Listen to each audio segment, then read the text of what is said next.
Hello বন্ধুরা, science with clarity চ্যানেলে তোমাদেরকে স্বাগতম।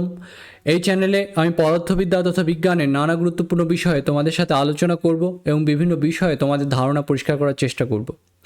আজকে আমি তোমাদের ক্লাস 12-এর যে স্থির তড়িৎ অধ্যায়, সেই অধ্যায়ের মেডিকেল এন্ট্রান্স নিচে পড়া বিভিন্ন কোয়েশ্চেনের সমাধান নিয়ে তোমাদের সাথে আমি আলোচনা করব। ঠিক আছে, তাহলে দেখো এই কোয়েশ্চেনগুলোকে আমি কিভাবে সলভ করছি, কি অ্যাপ্রোচ তোমাদের হওয়া উচিত, কিভাবে তোমরা এগুলোকে সলভ করবে সেটা আমি তোমাদের বোঝাচ্ছি। ঠিক আছে, তাহলে এই কোয়েশ্চেনগুলো এখানে ইংলিশে লেখা আছে বলে ভয় পাওয়ার কিছু নেই। যদি কোনো বাংলা মিডিয়ামের স্টুডেন্টও দেখো, ভয় পাওয়ার কিছু নেই। ঠিক আছে, বাংলা মিডিয়ামের স্টুডেন্টদের কোনো ভয় পাওয়ার কিছু নেই। যে টার্মগুলোর তোমরা বাংলা জানো না, আমি এখানে বলে দেবো যে কোনটার মানে কি, কোনো অসুবিধা হবে না তোমাদের করতে। তোমাদের শেখা উচিত যে কোন ইংরেজি টার্মের কি মানে, দু একটা ইংরেজি টার্মের মানে জানলেই সমাধান করা যায়, এমন কিছু নেই, কঠিন ভাবার কিছু নেই এখানে। ঠিক আছে, তোমার কনসেপ্ট আছে কিনা সেটা বোঝা উচিত। কনসেপ্ট থাকলে তুমি যে কোনো ল্যাঙ্গুয়েজে থাকুক কিনা তুমি সলভ করতে পারবে। ঠিক আছে, তাহলে আমি দেখো তোমাদের এই সমাধানগুলো করছি তোমাদের সাথে। কয়েকটা বোঝানোর পরে আমি একটু দ্রুত করব, আমার সাথে ওই স্পিডে তোমাদের করতে হবে। আমি প্রথমে একটু তাড়াতাড়ি করে দেবো যে এইভাবে তোমার পরীক্ষা করা উচিত, তোমাদের ভাবা উচিত। তারপরে আমি তোমাদের আস্তে করে বুঝিয়ে দেবো, আস্তে আস্তে করে বুঝিয়ে দেবো। ঠিক আছে, ঠিক আছে, তাহলে প্রথম দিকেরগুলো আমি খুব আস্তে আস্তেই সলভ করাচ্ছি যে কীভাবে আমি এগুলো সমাধান করছি। তাহলে প্রথম কোয়েশ্চেনটা দেখো এখানে, an electric dipole with dipole moment মানে দ্বিমেরু ভ্রামক, ইলেকট্রিক ডাইপোল মানে তড়িৎ দ্বিমেরু। তাহলে এটা হচ্ছে একটা তড়িৎ দ্বিমেরু ভ্রামকের মান দেওয়া আছে। তাহলে তোমার কি বলা আছে, তড়িৎ দ্বিমেরু ভ্রামকের মান দেওয়া আছে। সেটা কত দেওয়া আছে, 5 × 10⁻⁶ কুলম্ব মিটার। এটা তোমার তড়িৎ দ্বিমেরু ভ্রামকের মান দেওয়া আছে। এটা বলেছে aligned with the direction of uniform মানে সুষম, uniform electric field of magnitude এত। একটা সুষম তড়িৎ ক্ষেত্র আছে, সেই তড়িৎ ক্ষেত্রের ভ্যালু তোমাকে বলে দেওয়া আছে। কত বলে দেওয়া আছে এখানে, 4 × 10⁵ Newton per coulomb.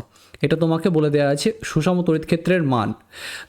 The dipole is then rotated through an angle of 60° with respect to the electric field. Electric field মানে তড়িৎ ক্ষেত্র। তাহলে বলছি যে ডাইপোলটাকে, তড়িৎ দ্বিমেরুটাকে ইলেকট্রিক ফিল্ডের সাথে 60° রোটেট করা হয়েছে। Then the change in potential energy of the dipole is কত হবে। তাহলে বলছে যে প্রথমে ওই ডাইপোলটা অ্যালাইন ছিল, কোন ডিরেকশনে অ্যালাইন ছিল, ওই সুষম তড়িৎক্ষেত্র বরাবর ছিল ডাইপোলটা। তারপরে কি বলেছে যে ডাইপোলটা প্রথমে এই দিকে যদি তড়িৎক্ষেত্র ক্রিয়া করে, ডাইপোলটা প্রথমে তড়িৎক্ষেত্র বরাবরই ক্রিয়া ছিল এরকমভাবে। তারপরে বলেছে ডাইপোলটা তড়িৎক্ষেত্রের সাথে 60° কোণে চলে গেল। তাহলে এখানে কি বের করতে বলেছে, এর ফলে পোটেনশিয়াল এনার্জির যে চেঞ্জ হয়েছে সেটা তোমাকে বের করতে হবে। তাহলে পোটেনশিয়াল এনার্জি চেঞ্জ মানে এখানে কৃতকার্য বের করতে বলছে অ্যাকচুয়ালি। তাহলে কৃতকার্যের মান কত হয়, যে PE ইন্টু কী হবে, cos θ1 - cos θ2। প্রথমে 0°তে ছিল আর cos 0°র মান 1, তাহলে 1 মাইনাস কী হবে, cos পরের θ2 বা θf। θf এখানে কত, 60°, তাহলে cos 60° এখানে বসিয়ে দিলাম। তাহলে cos 60°র মান কত, হাফ। ঠিক আছে, তাহলে 1 - হাফ করলে হাফ হবে, তাহলে কত হবে, হাফ পি। এবার এই ভ্যালুগুলো বসিয়ে দিলেই আমরা এর উত্তর পেয়ে যাব। তাহলে কত হবে, হাফ ইন্টু পি ইন্টু ই। পি এর ভ্যালু বসিয়ে দাও, 5 × 10⁻⁶ ইন্টু কত হবে, 4 × 10⁵ এটা আমাদের হবে। তাহলে এত কী হবে, আনসার আমাদের জুলে বেরোবে। তাহলে এবার এটা ক্যালকুলেট করো, 2 × 2 = 4 হয়ে গেল, 5 × 2 = 10, তাহলে আনসার হবে 1 জুল। ঠিক আছে, তাহলে এটা আমাদের উত্তর হবে। ওকে, তাহলে আশা করি বোঝাতে পেরেছি এটা আমি। ঠিক আছে, ওকে, তারপরটা দেখো, তারপরে কি বলেছে যে 2 identical charged conducting spheres A and B have their centers separated by a certain distance. Charge on each sphere is Q and the force of repulsion between them is F. তাহলে দুটো স্পিয়ার বলেছে, identical মানে একই রকম, 2 identical charged conducting sphere, পরিবাহী দুটো গোলক আছে, A and B have their centers identical মানে একদম একই রকম, মানে তাদের ব্যাসার্ধ এক, সব দিক থেকে তারা একই রকম। ঠিক আছে, have their center separated by a certain distance, তাহলে এইভাবে তারা ছিল, ধরো একই রকমের দুটো গোলক, তাদের ব্যাসার্ধ এক, সব দিক থেকে তারা এক, এবং তাদের সমপরিমাণ।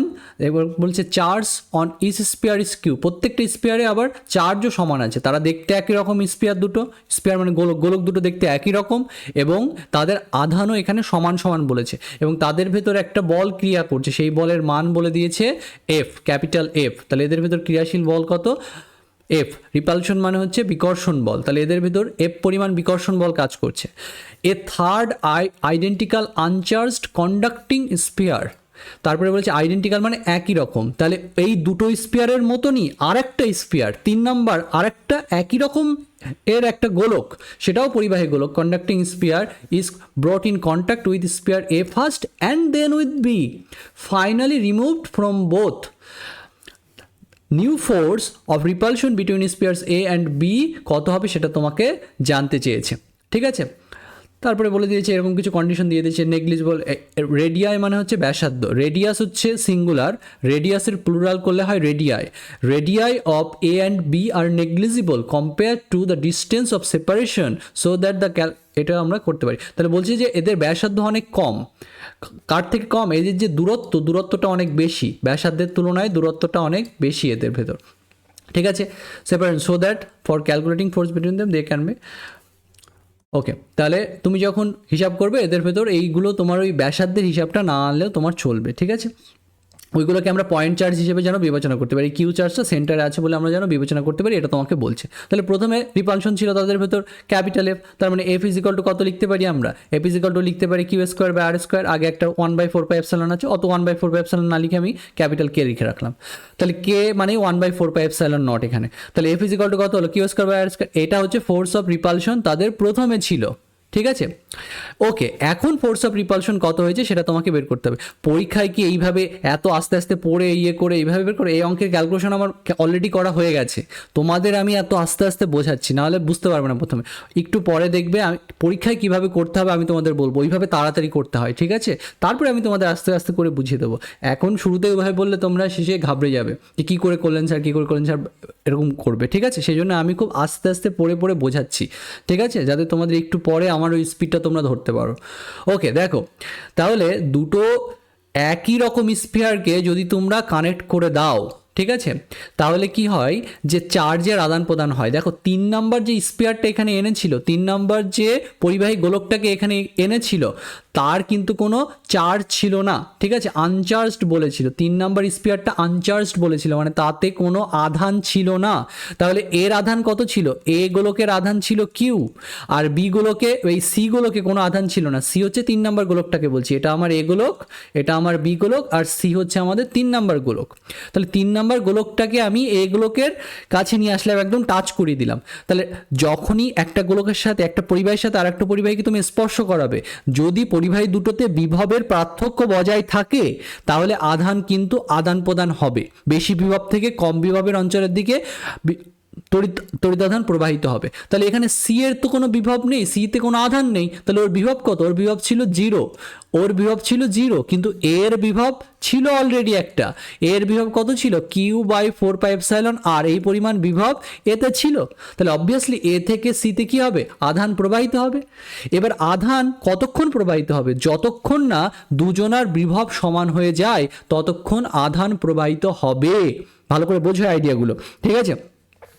এবার যদি দুটো সমান একদম একই রকমের পরিবাহী হয়, একই রকমের গোলক হয়, তাহলে তোমার এই দুটোকে যখনই তুমি কানেক্ট করে দেবে ততক্ষণ আধানের প্রবাহ হবে যতক্ষণ না পর্যন্ত এদের আধান সমান সমান হয়। অ্যাকচুয়ালি কিন্তু আধান সমান হলে বিভবের প্রবাহ বন্ধ হয় না, বিভবের প্রবাহ বন্ধ মানে তড়িতের প্রবাহ বন্ধ হয় বিভব সমান হলে। এই কথাটা ভুল ভেবো না। তোমাকে যদি বলতো একটা স্পিয়ার বড় আর আরেকটা স্পিয়ার ছোট, তাহলে কি আধান সমান হয়ে গেলে এদের এই প্রবাহ বন্ধ হয়ে যেত, এই তড়িৎ প্রবাহ বন্ধ হয়ে যেত? মোটেই না, মোটেই না, ঠিক আছে। আমি ব্যাপারটা আরেকবার বলছি, দেখো ভালো করে এখানে বোঝাচ্ছি আমি। দেখো আমি কি বলতে চাইছি, এখানে তোমার ধরো এখানে একটা গোলক তোমার আছে, এই আইডিয়া অন্য অঙ্কেও কাজে লাগবে, ভালো করে বোঝো এখানে যে এটা একটা গোলক, এর ব্যাসার্ধ ধরো এ, এটা একটা গোলক, এর ব্যাসার্ধ বি, ঠিক আছে। আমি এটাতে ধরো Q1 আধান দিয়েছি, এটাতে ধরো Q2 আধান দিয়েছি, ধরো Q1 Q2 থেকে বড়, তাহলে তুমি যখনই এদেরকে টাচ করে দেবে বা কানেক্ট করে দেবে তখন কিন্তু বিভবের আদান প্রদান তড়িৎ আধানের আদান প্রদান হবে, যেহেতু এদের বিভব সমান নয়। কার বিভব কতটা, ধরো Q1 এর এইটার বিভব হচ্ছে Q1/4πε, আর এর বিভব কত Q2/4πε, তাহলে এদের মধ্যে কি আছে, একটা বিভবের পার্থক্য বজায় আছে, ঠিক আছে, এদের মধ্যে বিভবের পার্থক্য বজায় আছে, দুজনের বিভব সমান নয়, তাহলে বেশি বিভব থেকে কম বিভবের দিকে তড়িৎ প্রবাহিত হবে, ঠিক আছে, এবার কখন তড়িতের প্রবাহটা বন্ধ হয়ে যাবে? তড়িতের প্রবাহটা তখন বন্ধ হয়ে যাবে যদি দুজনার বিভব সমান হয়ে যায়। তাহলে ধরো সাপোজ এই দুজনারই বিভব যখন দুজনারই তড়িৎ বিভব সমান হয়ে গেছে, কখন আমি বলছি যে ধরো সাপোজ এটার ভ্যালু যখন Q1 ড্যাশ হয়েছে, এখানে তড়িতাদান যখন Q2 ড্যাশ হয়েছে, তখন তড়িৎ প্রবাহ বন্ধ হয়ে গেছে। তাহলে আমি বলছি এখন এদের বিভব কত, এই এই এই এ গোলকের বিভব কত Q1 dash by 4πε R B গোলকের বিভব কত Q2 ড্যাশ বাই 4πε। এখন তড়িৎ বিভবের মানে তড়িতাদানের প্রবাহ এখন বন্ধ হয়ে গেছে। এই অবস্থায় Q1 ড্যাশ একজনের হয়েছে, Q2 ড্যাশ একজনের হয়েছে, তখন তড়িৎ প্রবাহ বন্ধ হয়ে গেছে। কিন্তু টোটাল যে আধান ছিল সেটা তো একই থাকবে। টোটাল কত আধান ছিল? Q1 plus Q2। এই আধানের পরিমাণটা ফিক্স থাকবে। তাহলে আমি যদি উপরে সংযোজন প্রক্রিয়া করি তাহলে কি লিখতে পারি? Q1 dash plus Q2 dash by কি লিখতে পারি এখানে 4πε ইন্টু a প্লাস বি, এরকমটা আমি লিখতে পারি। তাহলে আমি কি বলতে পারি? Q1 dash is equal two কি হবে? Q1 dash is equal two হবে এই Q1 dash plus Q2 dash মানে কি এই আধান হচ্ছে অপরিবর্তিত থাকবে প্রথম আর পরবর্তী অবস্থায়। এটাকে বলে আধানের সংরক্ষণ সূত্র। যে একটা আইসোলেটেড সিস্টেম হলে, নিঃসঙ্গ সিস্টেম হলে তার মোট আধান অপরিবর্তিত থাকে। প্রথমে যে আধান ছিল পরবর্তীতেও টোটাল আধান সেটাই থাকবে। তাহলে প্রথমে Q1 প্লাস Q2 আধান ছিল, পরবর্তীতেও কত আধান থাকবে? টোটাল মিলে Q1 dash plus Q2 dash আধান থাকবে। মানে এই Q1 dash Q2 ড্যাশটা Q1 plus Q2 এর সাথে সমান হবে। তাহলে আমরা এটাকে বলতে পারতাম এটা ইজ ইকুয়াল টু হবে Q1 প্লাস Q2 বাই কি হবে 4πε a প্লাস বি, এরকমটা আমাদের হবে। বুঝতে পেরেছো কথাটা আমার? তাহলে Q1 dash is equal to কত হবে? Q1 dash is equal two হবে Q1 প্লাস Q2 বাই কি হবে 4πε কেটে দিই দুপাশ থেকে, তাহলে কত হবে আমাদের a প্লাস বি। আর এখানে কত আছে আমাদের? এখানে আছে a, এরকমটা আমাদের হয়ে যাবে। সেমভাবে আমরা কত বলতে পারি যে Q2 dash is equal to কত হবে? যে Q1 প্লাস Q2 বাই কি হবে a প্লাস বি ইন্টু কত হবে বি। কিভাবে পেলাম? এই দেখো এখান থেকে পেলাম, এই যে Q1 ড্যাশ বাই হচ্ছে 4πε into a is equal to কত হবে? Q1 প্লাস Q2 বাই হচ্ছে 4πε ইন্টু এ প্লাস বি, এরকমটা আমাদের হবে। তাহলে 4πε কেটে গিয়ে কত হবে? Q1 ড্যাশের ভ্যালু দেখো এই যে যেটা লিখেছি সেটা তুমি পাবে। আশা করি বোঝাতে পেরেছি আমি, ঠিক আছে? যে Q1 ড্যাশ Q2 ড্যাশ এইভাবে পড়ে সোজাভাবে আমরা কিভাবে মনে রাখি তাহলে বুঝতে পারলে? এই যে বিভব সমান হলে তবেই তড়িৎ প্রবাহ বন্ধ হবে। বিভব সমান হওয়া না পর্যন্ত তড়িৎ প্রবাহ চলবে।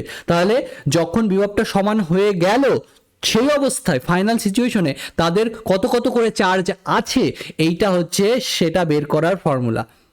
ঠিক আছে? তাহলে এটাকে আমরা ছোটোভাবে এইভাবে মনে রাখি যে দুজনা যদি এইভাবে কানেক্ট করে দিই তাহলে Q1 by A is equal to হয় Q2 বাই, দুটো গোলককে যদি আমরা এরকম কানেক্ট করে দিই, যদি একটা গোলকের ব্যাসার্ধ এ আর একটা গোলকের ব্যাসার্ধ বি, দুটোকে যদি আমরা এরকম কানেক্ট করে দিই তাহলে এই পর্যন্ত তড়িতের প্রবাহ হবে। যে ফাইনাল অবস্থায় এইটার তড়িতাধান যদি Q1 ড্যাশ হয়, ফাইনাল অবস্থায় বি এর তড়িতাধান যদি Q2 ড্যাশ হয়, তাহলে Q1 ড্যাশ বাই এ, আর ওই 4πε সরিয়ে লিখছি, জাস্ট 4πε লিখছি না কারণ দুপাশ থেকে কেটে যাবে। তো 4πε সরিয়ে লিখলে Q2 dash by B is equal to কত হবে? প্রথমের যে টোটাল আধান বাই হবে এ প্লাস বি। এই রিলেশনটাকে মাথায় রাখবে, তাহলেই তুমি কি পেয়ে যাবে যে Q1 dash is equal to কত হবে? Q1 dash is equal two যেটা বললাম একটু আগে যে Q1 plus Q2 by into কত হবে A by A plus B. ঠিক আছে? আর Q2 dash is equal to কত হবে? Q1 প্লাস Q2 ইন্টু কি হবে B by A plus B. ঠিক আছে? দেখো আমি একটা অঙ্কের পেছনে অনেক সময় দিচ্ছি কারণ বোঝাচ্ছি তোমাদের। আমি অঙ্কটা ইজিলি করে দেওয়া যায় কিন্তু আমি এগুলো তোমাদের বোঝাচ্ছি যাতে তোমাদের অন্যখানে সুবিধা হয়, বা এই অঙ্কই পরবর্তীতে তোমরা যখন করতে পারো সাথে সাথে যেন হয়ে যায়। ঠিক আছে? আমি তোমাদের বলে দেবো লাস্টে কী করে করতে হবে অ্যাকচুয়ালি পরীক্ষায়। ওকে, তাহলে এরকমটা আমাদের হবে। এবার আমি তোমাদের কি শেখাতে চাইছি, এখানে অঙ্কটাতে বলেছে যে দুটো একই রকমের গোলক আছে, এটাকে আমরা এ গোলক বলছি, আর 3 নম্বর যে গোলকটাকে এনেছিলাম সেটাকে আমি সি গোলক বলছি। এ গোলকে কতটা আধান দিয়েছিলাম? কিউ আধান দিয়েছিলাম। আর সি গোলকে কোনো আধান ছিল না, বলছো আনচার্জড। তাহলে আনচার্জ থাকলে তার আধান কত? 0। এবার তুমি যখন এদেরকে কানেক্ট করে দেবে, টাচ করে দেবে, আমি টাচ করাটাকে এইভাবে তার দিয়ে বোঝাচ্ছি, তোমরা ওই একখানে গায়ে লাগিয়ে দেওয়াটাও ভাবতে পারো একই ব্যাপার। ঠিক আছে? তাহলে এখানে এভাবে যখন তুমি টাচ করে দেবে তখন ফাইনাল অবস্থায় এর আধান কত হবে, সি এর আধান কত হবে, সেটাকে আমরা কীভাবে বের করতে পারি, এই যে এইভাবে বের করতে পারি যে এর আধান কত হবে, সেটাকে যদি বলি Q1 dash is equal to কত হবে, টোটাল আধান Q1 প্লাস Q2 মিলে কত হবে, Q প্লাস 0, তাহলে কত হবে, Q হবে ইন্টু কি হবে, দুজনের ব্যাসার্ধই সেম, তাহলে A by A plus B, তাহলে এর ব্যাসার্ধ এর ব্যাসার্ধ যদি আর হয়, এর ব্যাসার্ধ কত, এর ব্যাসার্ধ আর, কারণ আইডেন্টিক্যাল বলেছে, একই রকম বলেছে, তাহলে এটাও কত এখানে আর, এটা কত আর, এখন এটা কত আর, তাহলে কত হবে আর বাই কত হলো 2r, এরকমটা হয়ে যাবে আমাদের, তাহলে আর বাই 2r করলে ক্যালকুলেট করলে কত হবে, আর কেটে কত হয়ে যাবে কিউ বাই 2।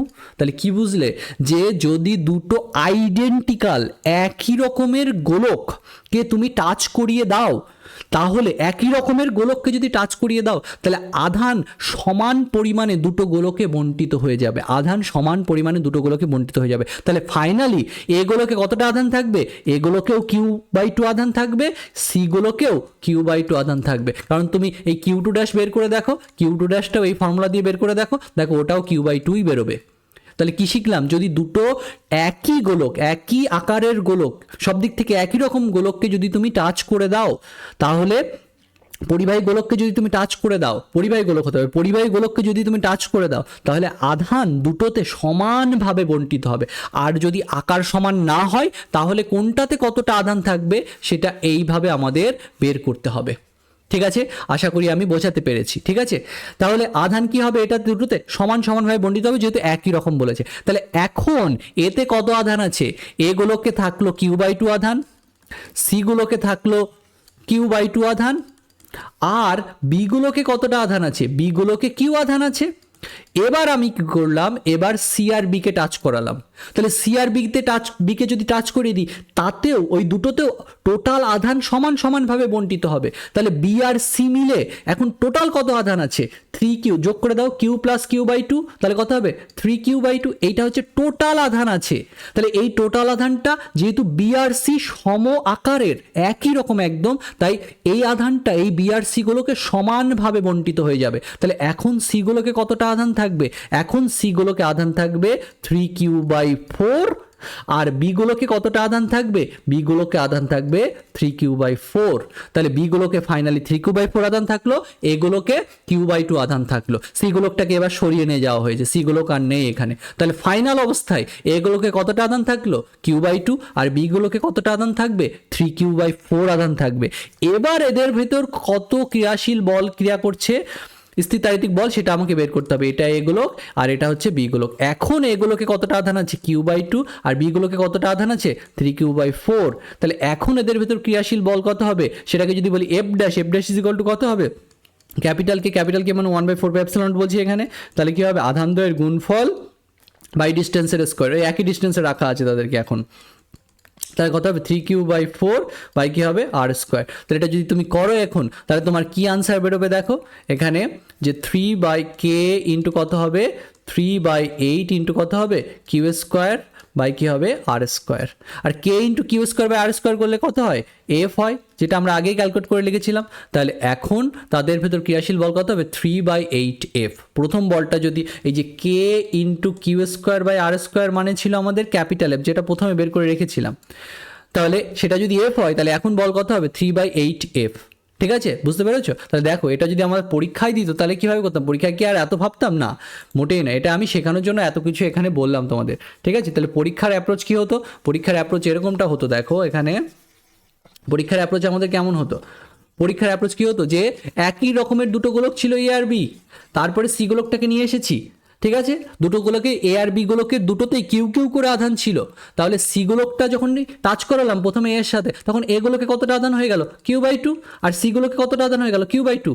এবার সি গোলকে Q/2 আছে, বি গোলকে কিউ আছে, দুটোকে যখন টাচ করাচ্ছি বি গোলকে কতটা আধান থাকবে 3Q/4, সি গুলোকেও 3Q/4 থাকবে। এখন এদের ভেতর বল দেখতে হবে, এতে এতটা আধান আছে, বিতে এতটা আধান আছে, এদের ভেতর ক্রিয়াশীল বল কত হবে, ভেরি ইজিলি বের করা যাবে। গুণ করে দাও, যে k ইন্টু কত হবে, যে 3Q² বাই কি হবে 8, এই পরিমাণ বল তাদের মধ্যে ক্রিয়াশীল হবে, বাই আর ইন্টু R², এদের মধ্যে ডিস্টেন্স আর। তাহলে k into Q² by R² করে F পেয়েছিলাম, তাহলে এখন বল কত হবে 3/8F। সো এটা আনসার হবে। বাস, দেখো এইভাবে করতে হবে পরীক্ষায়। কিন্তু এবার যদি আমি প্রথমেই বলতাম, অনেকেই বুঝতে পারতো না, সেজন্য আমি এরকম অনেকটা ভেঙে বললাম। ঠিক আছে, তারপর দেখো কি বলছে যে a metal cube of side 5 centimetre charge with এত the surface charge density on the cube is কত হবে। সারফেস চার্জ ডেন্সিটি মানে হচ্ছে ক্ষেত্রীয় আধান ঘনত্ব। এখন এই মেটাল কিউবটাতে যদি আমি 6 মাইক্রোকুলাম্ব আধান দিয়ে দিই তাহলে এই মেটাল যে কিউবটা ঘনকটাতে এই পরিবাহী ঘনকটাতে তোমার ক্ষেত্রীয় আধান ঘনত্ব কত হবে সেটা আমাকে বের করতে হবে। তাহলে টোটাল কতটা আধান দিয়েছি 6 মাইক্রোকুলাম, মাইক্রো মানে কত 10⁻⁻6। তাহলে আমরা যদি যে আধান তাকে যদি ক্ষেত্রফল দিয়ে ভাগ করে দিই তাহলে কি পাবো, ক্ষেত্রীয় আধান ঘনত্ব পাবো। তাহলে এই ঘনকের কতগুলো ক্ষেত্রফল হয়, 6টা ক্ষেত্রফল হয়, মানে 6টা সাইড হয়।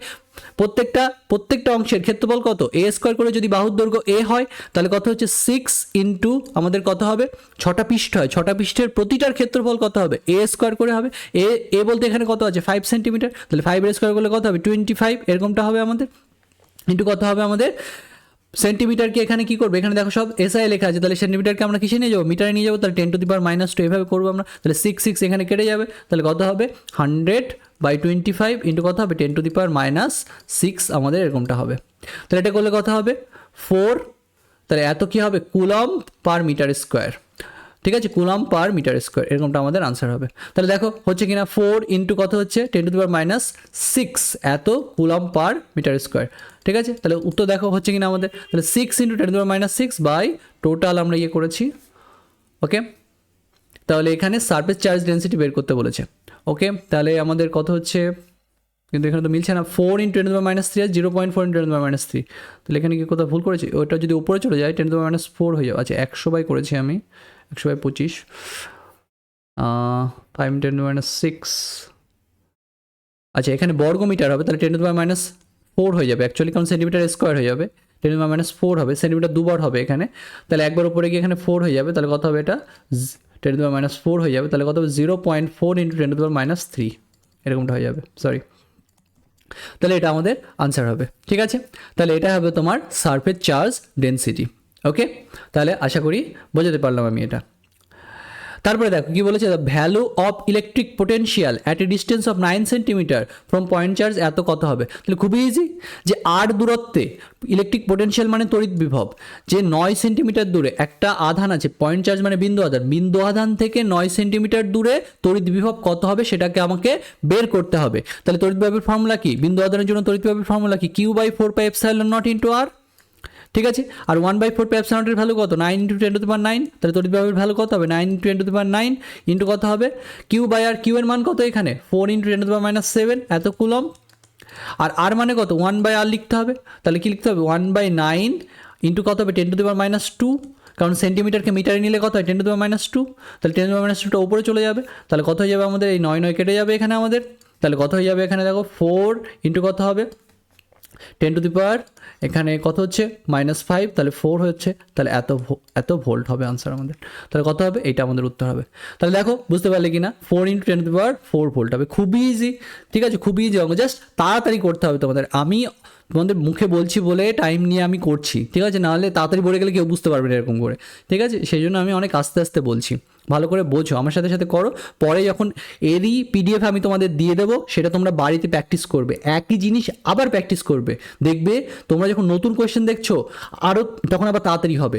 ঠিক আছে, একই জিনিস বারবার প্র্যাকটিস করো, এইটা একবার আমি তোমাদের করিয়ে দেবো এখানে আমার সাথে সাথে করো, তারপরে আরেকবার এটা এই পিডিএফ দেখে নিজেরা সলভ করবে। ঠিক আছে, ওকে, তাহলে দেখো find the potential difference between the point C and P. তাহলে সি আর পি এর মধ্যে আমাকে পোটেনশিয়াল ডিফারেন্স বিভব পার্থক্য বের করতে হবে of a charge thin spherical shell of radius 3 centimetre and charge 1 microcoulomb. বলছে এটাতে 1 মাইক্রোকুলাম আধান আছে দেওয়া হয়েছে, এই টোটাল এই যে পৃষ্ঠ জুড়ে 1 মাইক্রোকুলাম আধান দেওয়া আছে। তাহলে এই সি কেন্দ্র সি আর এই পি এর মধ্যে বিভব পার্থক্য বের করতে হবে, এটা কোনো অঙ্ক হলো, এটা আনসার হবে 0 ভোল্ট। তাহলে এখানে ইলেকট্রিক পোটেনশিয়াল বের করতে হবে। আমি কি বলেছিলাম বারবার, যে যদি স্পেরিক্যাল শেল হয়, স্পেরিক্যাল শেল মানে হচ্ছে ফাঁপা গোলক, ফাঁপা আহিত গোলকের পৃষ্ঠে যা বিভব হয়, বারবার বলেছি আমি, ভেতরের প্রতিটা বিন্দুতে সেই একই বিভব হয়, পৃষ্ঠে যা বিভব হয় ভেতরের প্রতিটা বিন্দুতে সেই একই বিভব হয়। তার মানে পিতে যা বিভব সেই বিভবই সিতে ক্রিয়া করছে, সেই বিভব ভেতরের প্রতিটা বিন্দুতে ক্রিয়া করছে। তাহলে এই দুটো পয়েন্টের মধ্যে বিভব পার্থক্য কত হবে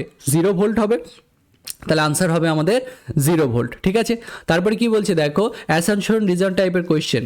এখানে দেখো একটা কি বলেছে, দ্য পোটেনশিয়াল মানে বিভব, তড়িৎ বিভব, the potential V at any axial point at 2 metre distance from the centre of a dipole of dipole moment p of magnitude এত ইজ এত। তাহলে বলছে অক্ষ বরাবর একটা ডাইপোলের অক্ষ বরাবর, ডাইপোল মানে তড়িৎ দ্বিমেরু, সেই তড়িৎ দ্বিমেরু ভ্রামকটাকে পি ভেক্টর দিয়ে বোঝাচ্ছে, এবং সেই তড়িৎ দ্বিমেরু ভ্রামকের মান কত বলে দিয়েছে, 4 × 10⁻⁶ সেন্টিমিটার কুলম মিটার, এটা হচ্ছে তড়িৎ দ্বিমেরু ভ্রামকের মান।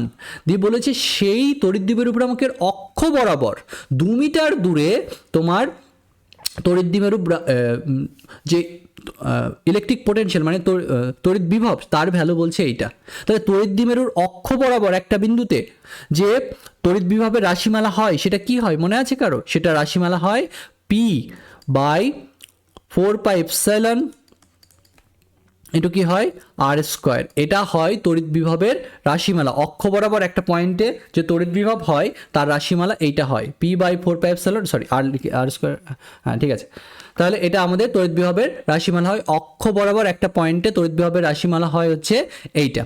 ঠিক আছে, তাহলে এটা দিয়ে যদি আমরা তড়িৎ বিভব বের করি তাহলে দেখো আসে কিনা আমাদের, পি এর মান কত হবে, পি এর মান হবে কিউ ইন্টু ই। তাহলে কিউ বলতে এখানে কত বোঝাচ্ছি, মানে পি এর ভ্যালু অলরেডি বলে দিয়েছে এটা দেখো। তাহলে পি এর মান কত বসাবো আমরা ডিরেক্ট, 1/4πε এর ভ্যালু আগে বসিয়ে নিই। 1/4πε এর ভ্যালু কত, 9 × 10⁹। পি এর মান কত, পি এর মান হচ্ছে 4 × 10⁻⁶, 4 × 10⁻⁶। ঠিক আছে, বাই কী হবে r², আর বলতে কত মিটার বলছে, 2 মিটার ডিস্টেন্স, আর 2 এর স্কোয়ার করলে কত হবে 4, তাহলে 4 দেখো এখানে কেটে গেল, তাহলে কত হবে 9 × 10³ তাহলে বিভব কত হবে 9 × 10³ এত ভোল্ট হবে। ঠিক আছে, তাহলে এখানে বলছে যে বিভবের মান হবে 9 × 10⁻³ ভোল্ট। তাহলে এটা ঠিক আছে যে বিভবের মান এইটা আমাদের হবে, তড়িৎ বিভবের মান হচ্ছে এইটা হবে। এখানে প্লাস মাইনাস কেন লিখছে, কারণ প্লাস মাইনাস লিখে বোঝাতে চাইছে তোমার এই অক্ষ বরাবর এটা যদি তড়িৎ দ্বিমেরু হয় তাহলে তড়িৎ দ্বিমেরু বরাবর এই পয়েন্টটার হতে পারে, অথবা উল্টো দিকের পয়েন্টটাও হতে পারে।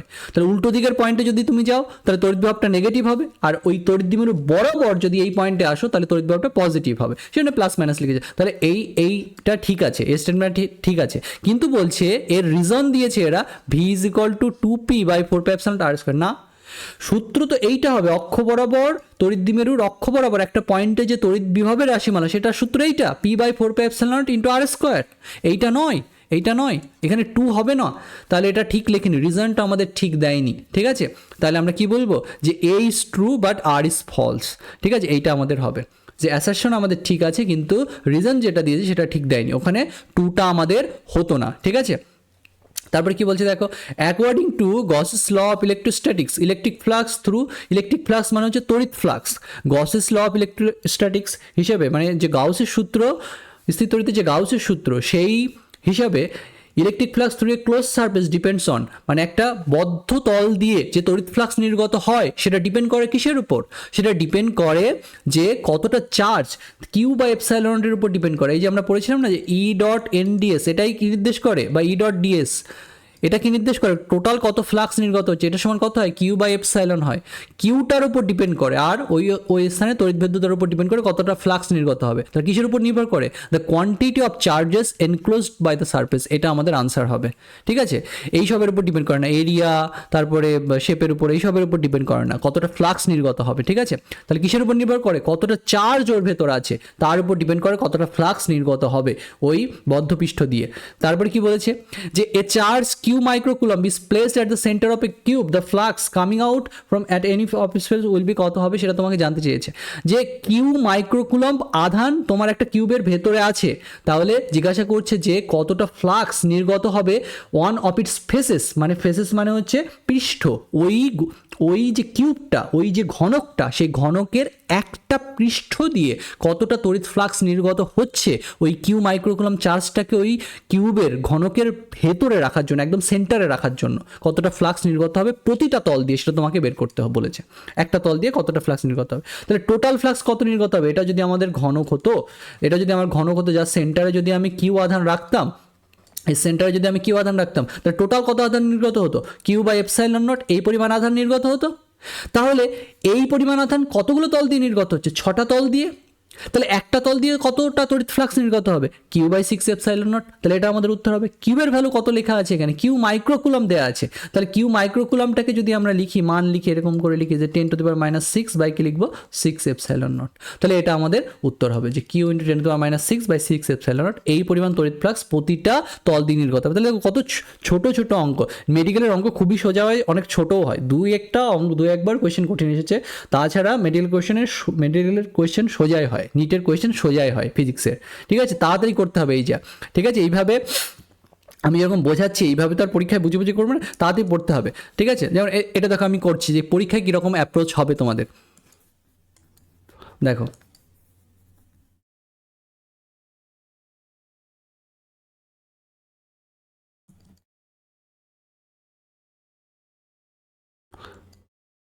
তাহলে দেখো কীভাবে বলছি।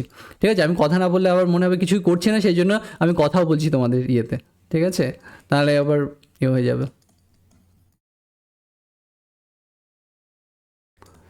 তো এটা আমাদের উত্তর হবে। ঠিক আছে, R²V/R² কোনটা আছে দেখো এটা।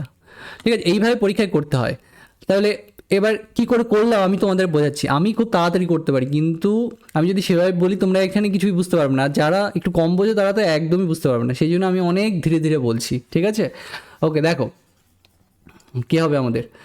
তাহলে কীভাবে করলাম আমি এটা, আমাকে বলেছে ইলেকট্রিক ফিল্ড বের করতে হবে অ্যাট এ ডিস্টেন্স আর দূরত্ব ইলেকট্রিক ফিল্ড বের করতে হবে, তড়িৎ ক্ষেত্র বের করতে হবে। যে আর দূরত্বটা মানে যে দূরত্বটা কোথায় আছে, গোলকের যে ব্যাসার্ধের থেকে বেশি দূরের একটা পয়েন্টে আমাকে তড়িৎ ক্ষেত্র বের করতে হবে।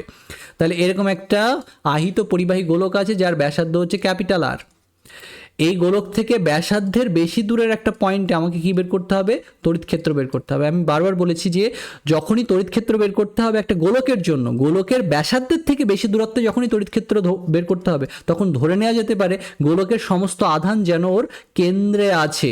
তাহলে এই কেন্দ্রে থাকার জন্য কিউ আধান যে আর দূরত্বে তড়িৎ ক্ষেত্রের মান কত হবে, তড়িৎ ক্ষেত্রের মান হবে Q/4πε × R²। এইটা হবে এই গোলকটার জন্য তড়িৎ ক্ষেত্রের মান। সেই তড়িৎ ক্ষেত্রের মান উত্তরে বলছে আমাকে ভি দিয়ে লিখতে।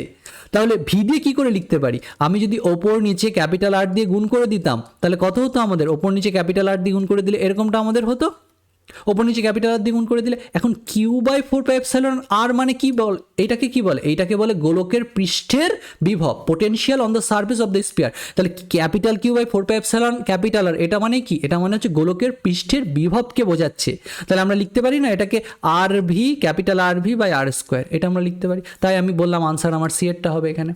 ঠিক আছে, তাহলে এটা আমাদের উত্তর হবে। ওকে, তারপরে কি বের করতে বলেছে দেখো, calculate the magnitude of the, এই একটা ডাইপোলের মান বের করতে বলেছে। কখন an electric dipole is placed at an angle of 30 degree with the electric field intensity, মানে তড়িৎ ক্ষেত্রের যে প্রাবল্য সেটা তোমাকে বলে দিয়েছে এত, তার সাথে 30 ডিগ্রি অ্যাঙ্গেলে একটা ডাইপোলকে তোমাকে যদি আমি রাখি, একটা তড়িৎ দ্বিমেরুকে যদি ওর সাথে 30 ডিগ্রি অ্যাঙ্গেলে রাখি, তাহলে ওই তড়িৎ দ্বিমেরুটার উপর কতটা টর্ক প্রযুক্ত হয় সেই টর্কের মান তোমাকে বলে দিয়েছে।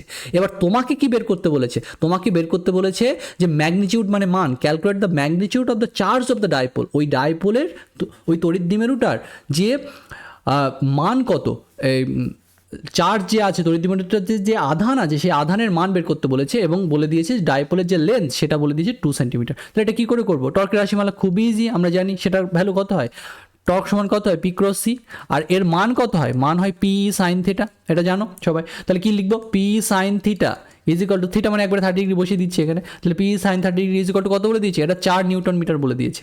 ই এর ভ্যালু আমরা ভাগ করে দিই, sin 30 ডিগ্রি মানে হাফ, তাহলে P এর মান কত, P এর মান হচ্ছে আধান, তড়িৎ দ্বিমেরুর আধান, তড়িৎ দ্বিমেরুর ভ্রামক মানে কি, এটা যদি প্লাস কিউ হয়, আর তড়িৎ দ্বিমেরুর আধান বলতে তড়িৎ দ্বিমেরুর পজিটিভ আধানকে বোঝায়। তাহলে তড়িৎ দ্বিমেরুর আধান আর তড়িৎ দ্বিমেরুর আধান দ্বয়ের মধ্যবর্তী দূরত্ব, এই দুটোকে যদি আমি গুণ করি তাহলে কি পাবো, তড়িৎ দ্বিমেরুর ভ্রামককে পাবো। তাহলে সেই তড়িৎ দ্বিমেরুর আধানটাকে আমাকে বের করতে বলেছে, মানে পজিটিভ আধানটাকে বের করতে বলেছে।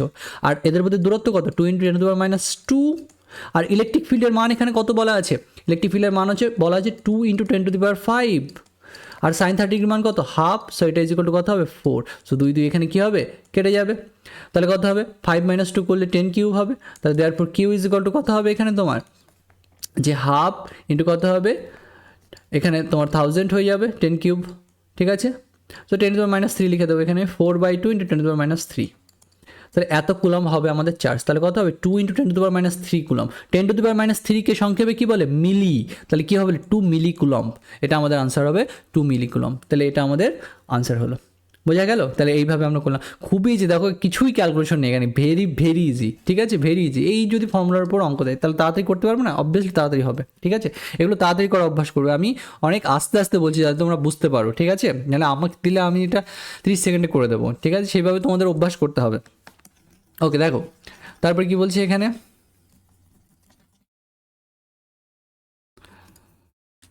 ওকে, if E.ds is equal to 0 over the surface then কি হবে সেটা তোমাকে জানতে চেয়েছে। তাহলে কি হবে? যদি তড়িৎ ফ্লাক্স একটা তল দিয়ে নির্গত 0 হয় তাহলে আনসার আমাদের এইটা হবে। ঠিক আছে, এরকমভাবে কোয়েশ্চেন পড়া অভ্যাস করতে হয় যে তাকিয়ে যেন তুমি দেখতে পারো পুরোটা। এখানে বলছে যে টোটাল তড়িৎ ফ্লাক্স 0 একটা সারফেস থেকে, একটা সারফেস দিয়ে বদ্ধ তল দিয়ে নির্গত তড়িৎ ফ্লাক্স 0। এটা কখন হবে? এটা এরকমটা হতে পারে যে এই বদ্ধ সারফেসের ভেতরে কোনো আধান নেই। ঠিক আছে, সেরকম কথা দেখো লেখা নেই, the magnitude of electric field on the surface is constant, এরকম কোনো কথা লেখা নেই এখানে। All the charges must necessary be inside the surface, এরকমটাও হয় না। The electric field inside the surface is necessarily uniform, মানে সুষম হতে হবে ইলেকট্রিক ফিল্ড ওই সারফেসের ভেতরে, ওই তলের ভেতরে, তবেই ওইটা হবে, মোটেই না। কখন হবে? যদি ভেতরে কোনো আধান না থাকে তাহলে একটা তল দিয়ে নির্গত ফ্লাক্স 0 হবে। আর আরেকটা সিচুয়েশনে আরেকটা কী হতে পারে, অথবা এইভাবে বলতে পারি যে এই তলে যতটা তড়িৎ ফ্লাক্স ঢুকছে ততটা ফ্লাক্সই যদি নির্গত হয়ে যায় তাহলে আমরা বলি কোনো তড়িৎ ফ্লাক্স এর ভেতরে জমা হচ্ছে না। তাহলে তার মানে কি, কোনো মানে তড়িৎ ফ্লাক্স এখানে যতটা তড়িৎ ফ্লাক্স ঢুকছে ততটা তড়িৎ ফ্লাক্সই এখানে কী হয়ে যাচ্ছে? বেরিয়ে যাচ্ছে। যত তড়িৎ ফ্লাক্স ঢুকছে ততটা তড়িৎ ফ্লাক্স কী হয়ে যাচ্ছে? নির্গত হচ্ছে। তাহলে টোটাল তড়িৎ ফ্লাক্স কত এই সারফেস থেকে? যেটা আউটসাইডে আসছে সেটা হচ্ছে 0, যতটাই ওর ভেতরে আসছে ততটাই ওর বাইরে যাচ্ছে। তাহলে সেইটা যখন হয় তখন আমরা বলি একটা বদ্ধতল দিয়ে নির্গত তড়িৎ ফ্লাক্স কী হবে? 0 হবে। ধরো সাপোজ এখানে একটা আধান রাখা আছে, এখানে -q আধান রাখা আছে। তাহলে -q আধান যদি রাখা হয় তাহলে কি হবে? যে এই এবার যদি তোমাকে বলে এই তল দিয়ে নির্গত তড়িৎ ফ্লাক্স কত হবে? 0 হবে। কারণ যতটা তড়িৎ ফ্লাক্স এই কিউয়ের দিকে আসবে, এইভাবে যখন আসবে তাহলে যতটা ফ্লাক্স ওর দিকে ঢুকবে, এই তলের ভেতর যতটা ঢুকবে ততটা ফ্লাক্সই বেরিয়ে যাবে। তাহলে একটা তলের ভেতর, একটা বদ্ধ তলের ভেতর যদি কোনো টোটাল আধান না থাকে তাহলে বদ্ধ তল দিয়ে নির্গত তড়িৎ ফ্লাক্স কত হবে আমাদের? 0 হবে। তার মানে যতটা ফ্লাক্স ওই তলের ভেতর ঢুকছে ততটা ফ্লাক্সই বাইরে বেরিয়ে আসছে।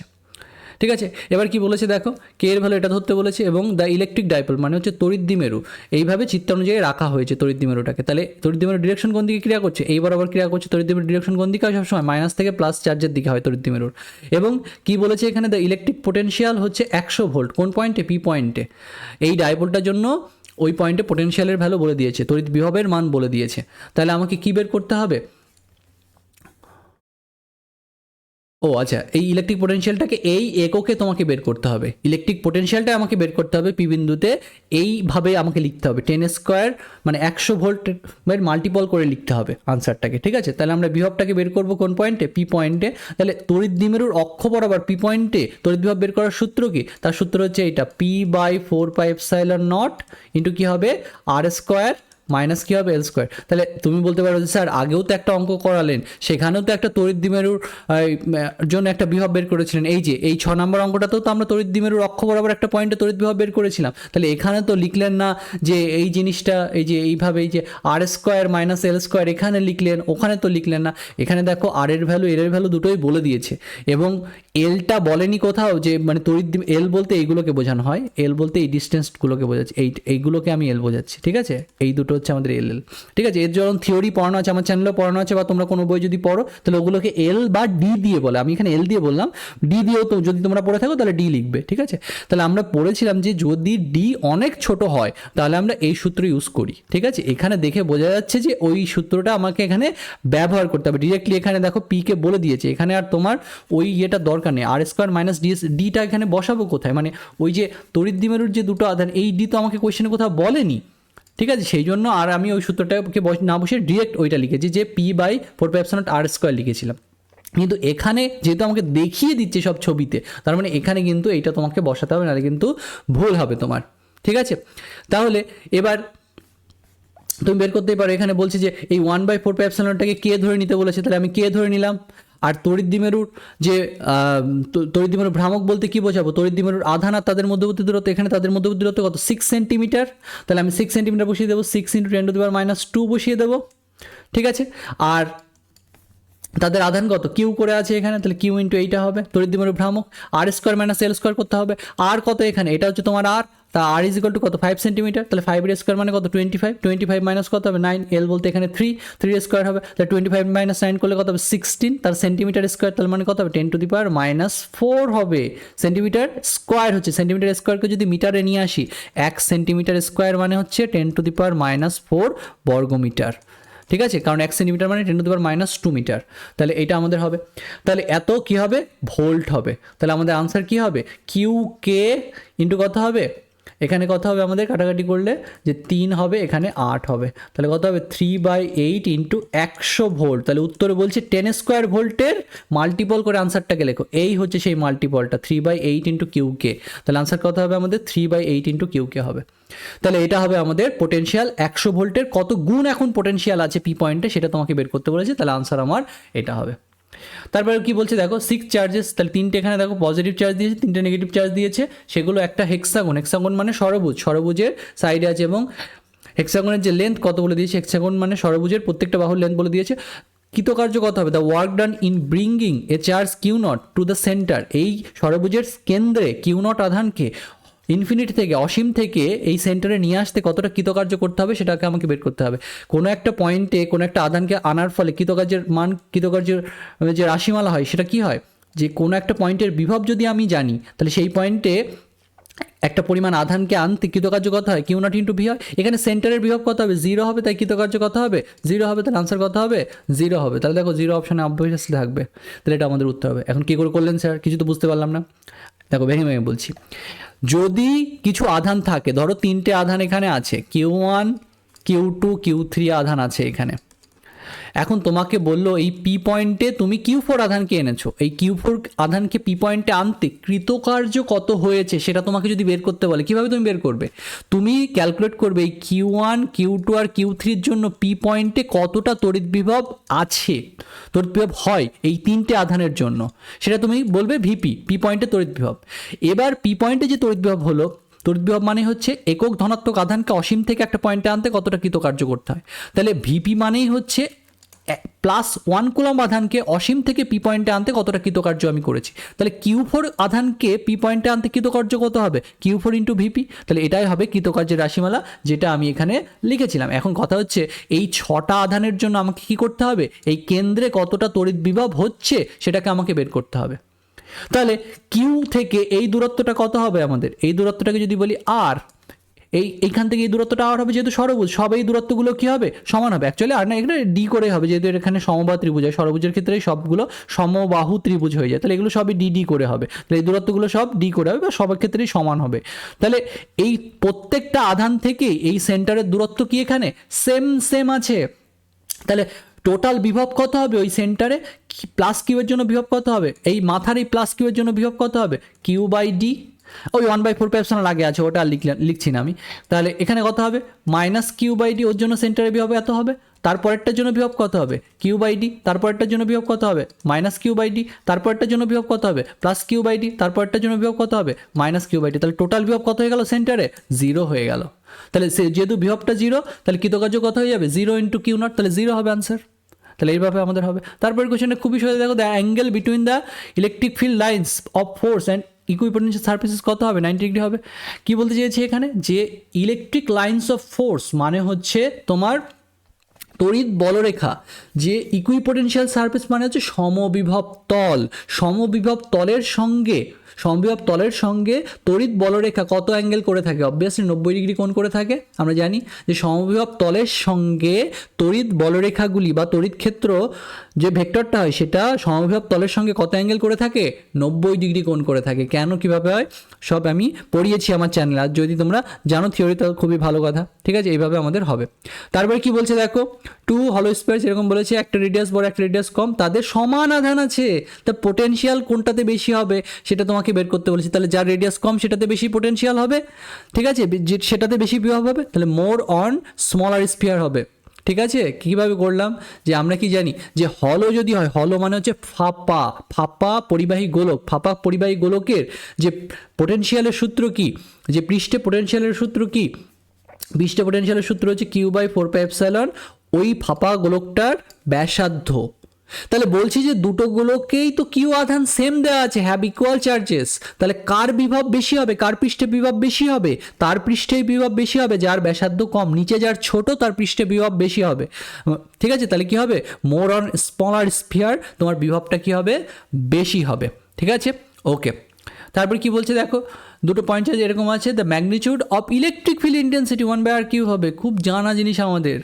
কি বলছে এখানে, যে একটা তড়িৎ দ্বিমেরু আছে যার একটা পয়েন্টের আধান -q, একটা পয়েন্টের আধান +q, at a distance l শোন ইন দ্য ফিগার।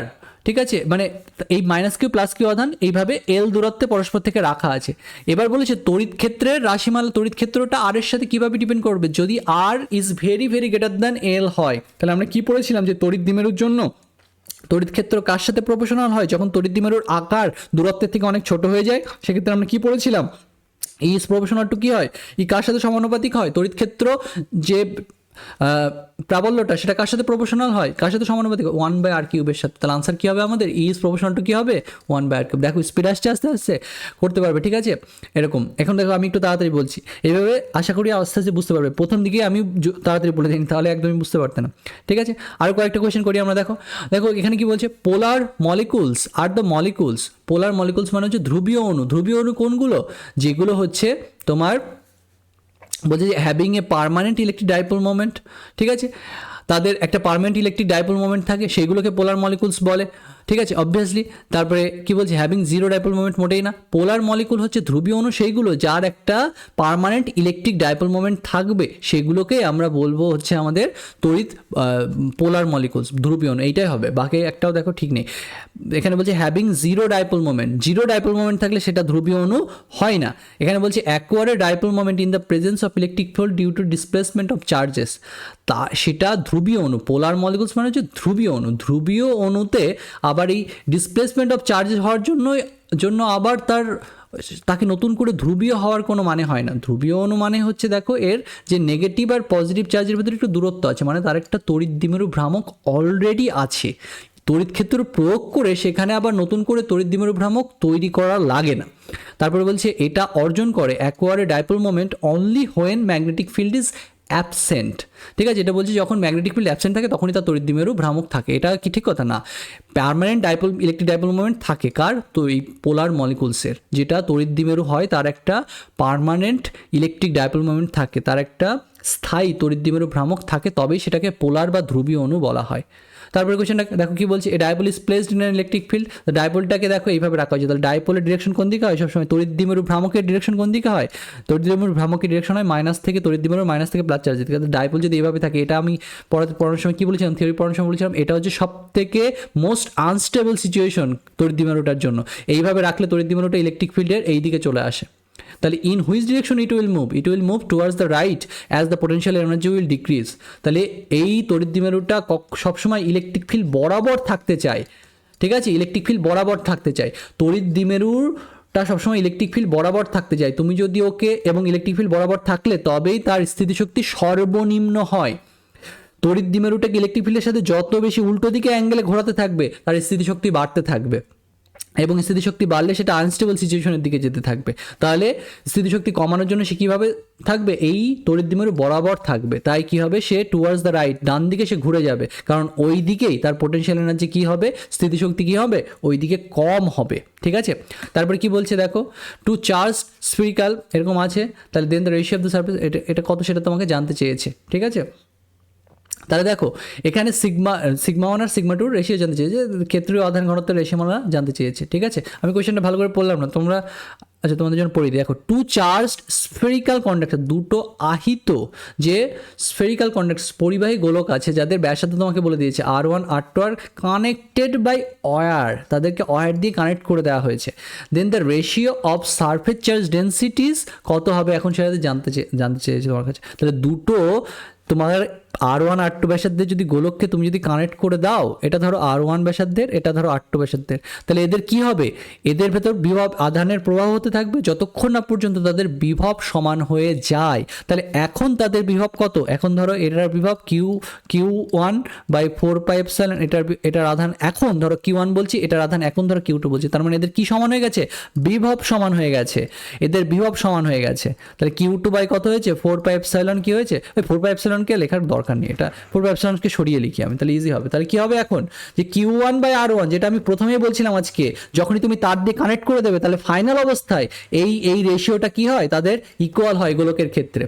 এখন আমরা কি বলতে পারি যে Q/4πε RS, আচ্ছা 4πটা রেখে দিই এখানে, তাহলে সুবিধা হবে, কারণ আমাকে এপসাইলনটাকে সরিয়ে দিই এখানে, তাহলে বেটার হবে। তাহলে 4πটাকে রেখে দিই এখানে, লিখি 4πটাকে এখানে লিখি, এখানে 4πটাকে লিখি, ঠিক আছে। এটা লিখলে আমাদের এখানে সুবিধা হবে। কেন সুবিধা হবে এখানে, কারণ দেখো আমি এখানে যদি R1² এবার করে দিই, এখানে একটা R1 লিখতে পারি, ওপর নিচ R2 দিয়ে গুণ করে দিলাম, তাহলে এখানে একটা R2 হয়ে গেল। তাহলে বাম দিকে কি করলাম, R1 দিয়ে ওপর নিচে গুণ করলাম, ডান দিকে কি করলাম, ওপর নিচে R2 দিয়ে গুণ করলাম। এবার এই Q1 বাই যদি 4πR1² করা যায়, তাহলে কি পাওয়া যাবে, প্রথম যে গোলকটা তার কি পাওয়া যাবে, ক্ষেত্রীয় আধান ঘনত্ব পাওয়া যাবে। আর Q2/4πR2² করলে কি পাওয়া যাবে, দ্বিতীয়টার ক্ষেত্রীয় আধান ঘনত্ব পাওয়া যাবে। তাহলে এটাকে আমরা কি লিখতে পারি, σ1/R1 কি হবে, σ2/R2। তাহলে এখন এদের এই ক্ষেত্রীয় আধান ঘনত্বের রেশিও কি হবে, σ1/σ2 কত হয়ে যাবে আমাদের, এটা হয়ে যাবে আমাদের R1/R2 হয়ে যাবে। তাহলে আনসার কি হবে আমাদের, R1/R2 হয়ে যাবে। তাহলে এটা হবে ক্ষেত্রীয় আধান ঘনত্বের আমাদের অনুপাত, বুঝতে পেরেছো। So then the ratio of the surface charge densities, তাহলে যদি তার দিয়ে তুমি কানেক্ট করে দাও তাহলে ক্ষেত্রীয় আধান ঘনত্বের অনুপাত কত হবে, এইটা হবে আমাদের ক্ষেত্রীয় আধান ঘনত্বের অনুপাত, সিগমা আর এখানে কনস্ট্যান্ট থাকবে, ঠিক আছে।